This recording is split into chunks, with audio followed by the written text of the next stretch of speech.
Bronx Borough President Ruben Diaz Jr., joined by faith-based leaders as well as city, state, and federal officials, hosted a Bronx Stands Against Hate press conference, this in response to the shooting deaths of 11 worshipers at the Tree of Life Synagogue in Pittsburgh by lone gunman, 46-year-old Robert Bowers, who turned himself in after the shooting. We come together to say unequivocally and in no uncertain term that we would not allow for any coward or anyone who thinks that they're going to divide us or put fear in our hearts to win the day. Calling the massacre an act of terrorism, Diaz Jr. says now is the time to come together to mourn those whose lives were lost at the hands of Bowers, who posted racist comments on social media. We're here to say we're praying, we're mourning, we're hurt, but we're also going to stand with you and call out hate in a very loud, unified voice and say we're not going to tolerate it, we will never accept it.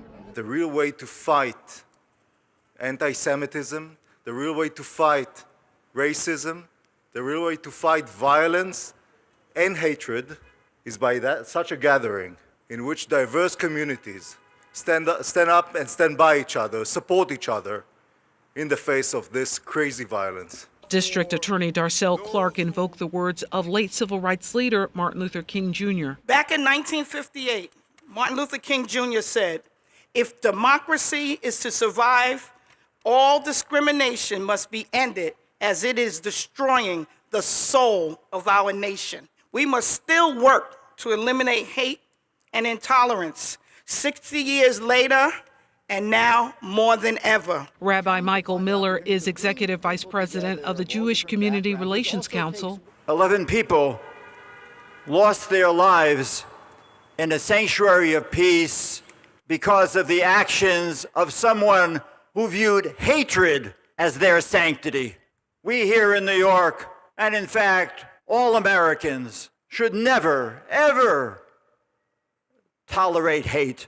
Along with congressional leaders, I want to send our love and our condolences and our hand to the people in Pittsburgh and to the Jewish community, not only in Pittsburgh, but throughout this country.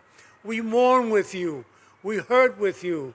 We will continue to take our message wherever. We have a president who is attacking people and making it almost the norm to feel like you can be attacked. We've got to tone down the rhetoric in this country. And frankly, it starts right at the top. Faith-based leaders express solidarity with the Jewish community. Wherever we're at, in whatever position we may be, in whatever politics we may choose to go, if we don't seek peace for our whole people, we just lost something. We lost 11 family members. We are here holding your hand. And we are here holding the hands of those that want to stand with us and stand together. And we're here as the moral majority, equal in that premise of peace and peace moving forward. We have to. Also, their leaders in the Catholic community all expressing their prayers for the surviving family members and the entire Tree of Life congregation. For Bronxnet, this is Arlene Makoko.